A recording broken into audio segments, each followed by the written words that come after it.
Hello. Hello. Well, I posted up my trailer, and I hope that you liked it if you watched it. I noticed that I got another subscriber, which puts me at 11 now, so I celebrated about that last night. I wanted to do another DVD review, and then probably within the next week and a half, I'm not sure, actually, well, we'll be finished with the film. We'll finish the last shooting scenes in about 4 days, and then we're going to do the music and the final editing and all that. So probably in about a week I should have a finished copy. I might put it on YouTube right away. I don't really know yet. But anyways, to the DVD review. Let's see. Let's start with my favorite Dario Argento film of all time, and this is called Phenomena. It stars Jennifer Connelly, whom I am in love with. She actually was in this movie 2 years before she was in Labyrinth, so she was very, very young. And this came out in the 80s. I think it came out like in 84 or 83. Came out in 1984.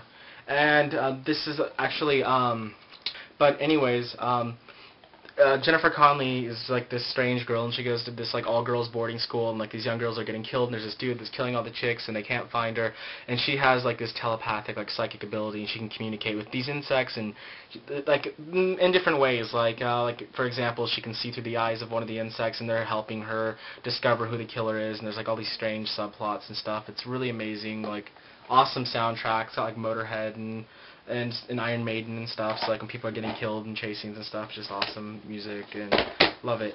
My favorite zombie film of all time, Della Morte, Della More, which is known as Cemetary Man. In fact, Phenomena is known as Creepers, but they changed the title for the U.S., and saying with this, they changed it from Della Morte, Della More to Cemetary Man, and actually, Della Morte, Della More is written by Sclavi, the same guy who writes Dylan Dog. This is Mike Mignola who did this cover work for this is the only 7 graphic novels that were actually translated to English, but phenomenal. It's my all-time favorite comic, my all-time favorite existential zombie film. I don't really know what to say about this film except for that it is an existential zombie film, and not a lot of people like it, but I think it's brilliant. Maybe it's just because I like Dylan Dog a lot, I don't know.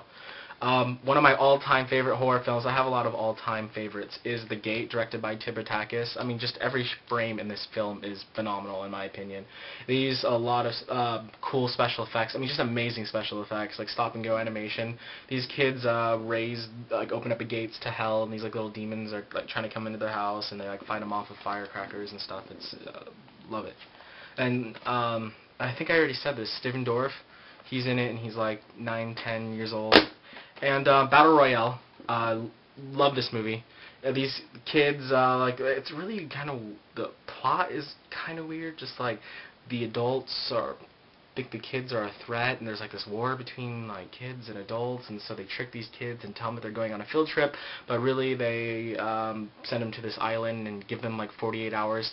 They each give all the students get one weapon, and they have like 48 hours to kill each other until there's like one survivor, or otherwise they all die. Sounds really familiar, like the movie Condemned, if you've ever seen that one, and I have a soft spot for generic action films, so I do like the Condemned a lot, but it's actually influenced by this film. This film came first, Battle Royale, love it. Jean Spank Meyer directed this. He's like known for his surreal films and does a lot of stop-and-go animation. There's not a whole lot of stop-and-go animation in this, but when there is stop-and-go animation, it's incredible. This lady, she can't have a kid, and so she's like obsessed with having a baby and finds this like tree stump that resembles a baby, and so she starts treating it as though it is a baby, and her delusion starts to become a reality, and the tree stump turns into a live baby tree stump and needs flesh to survive. It's a really long film, but it's an awesome movie. Totally has awesome atmosphere, surrealism, blah blah blah with it. I love it. And love this movie a lot. Man Bites Dog. It's like a documentary style film about this serial killer, and he's like the most charming, charismatic serial killer that you'll ever come to know in your entire life. And basically, at first the filmmakers are like objective to like everything that he's doing, but like they start kind of getting what's the right word? Sort of fascinated with what he's doing. They're just sort of charmed by him, and they start helping him out like little by little. And before you know it, the filmmakers are totally in on the murders and stuff. And in order to continue financing the film, they have to kill rich people and take their money to buy more film. And it's very, very, very good. Let the Right One In. This is one of my favorite vampire films. It stars these two 13-year-olds. This kid, he gets like bullied at school and stuff, and this new girl moves into his apartment complex, and he's really fascinated by her, but she's a vampire, and I really don't know what else to say other than it's incredible. It's slow, but I can watch a slow movie. I'm alright with that. Just awesome from the first frame to the last frame. They're actually remaking it, and it's called Let Me In. And it just came out like not very long ago, but yeah, you can either watch it in subtitles. The dub's not bad on it. I like it a lot. And then my favorite Lamberto Bava film. I don't really know how. I want to tell you how awesome this movie is, but if I say anything about it, then I'm giving too much away. But I love the ending in this film. It's extremely inspirational to me. It was a really, really, really low budget film.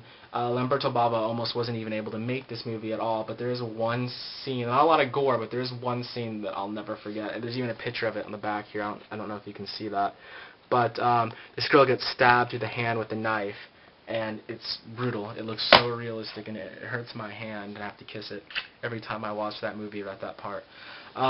Anyways, well, I hope you enjoyed that, and I'm going to do some more, possibly, in the future. So, if you haven't already seen the trailer that I put up, please watch it, and I should have the entire movie up fairly soon, so...